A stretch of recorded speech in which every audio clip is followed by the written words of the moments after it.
Hello and welcome once again to joining me with a brief meditation on the Psalms.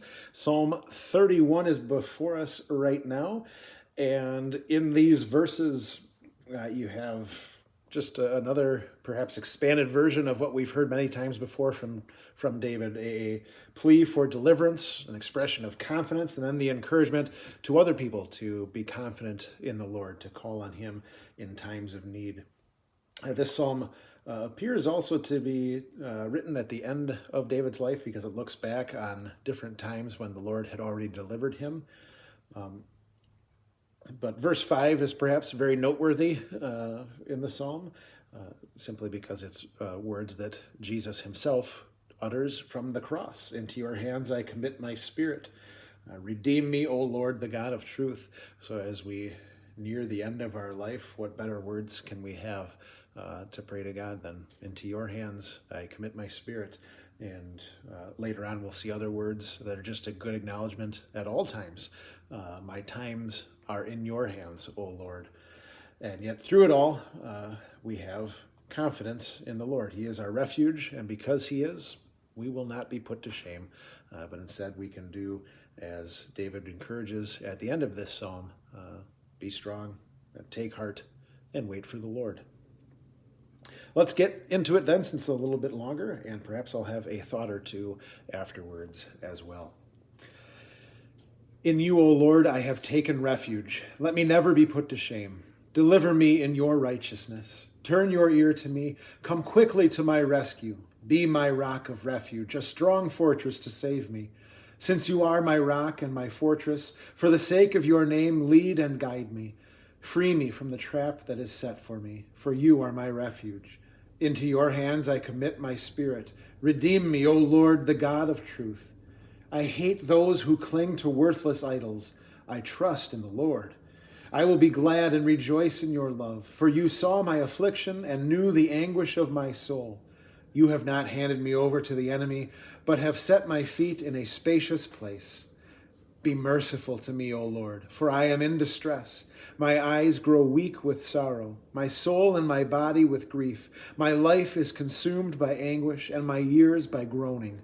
My strength fails because of my affliction, and my bones grow weak. Because of all my enemies, I am the utter contempt of my neighbors. I am a dread to my friends. Those who see me on the street flee from me. I am forgotten by them as though I were dead. I have become like broken pottery.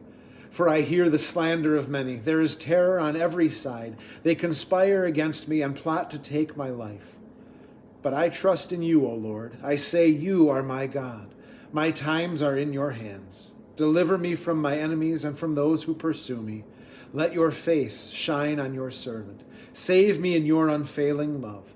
Let me not be put to shame, O Lord, for I have cried out to you. But let the wicked be put to shame and lie silent in the grave. Let their lying lips be silenced, for with pride and contempt they speak arrogantly against the righteous. How great is your goodness, which you have stored up for those who fear you, which you bestow in the sight of men on those who take refuge in you.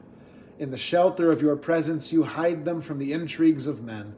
In your dwelling you keep them safe from accusing tongues. Praise be to the Lord, for he showed his wonderful love to me when I was in a besieged city. In my alarm I said, I am cut off from your sight, yet you heard my cry for mercy when I called to you for help. Love the Lord, all his saints. The Lord preserves the faithful, but the proud he pays back in full. Be strong and take heart, all you who hope in the Lord. And the two thoughts that come to mind really aim at the same thing. The first one is that what does David base his hope on? And it's that the Lord will deliver in his righteousness, that is the Lord's righteousness, for the sake of his name, that is the Lord's name. You know, God does this because of who he is and how righteous he is. And then ultimately, because he is not only righteous, he is also good. So, David again is not basing God's actions on his own righteousness, that he has earned or deserved God's favor or God's action, but because he knows who God is. God is a righteous and loving God who is one who preserves the faithful, those who take refuge in him.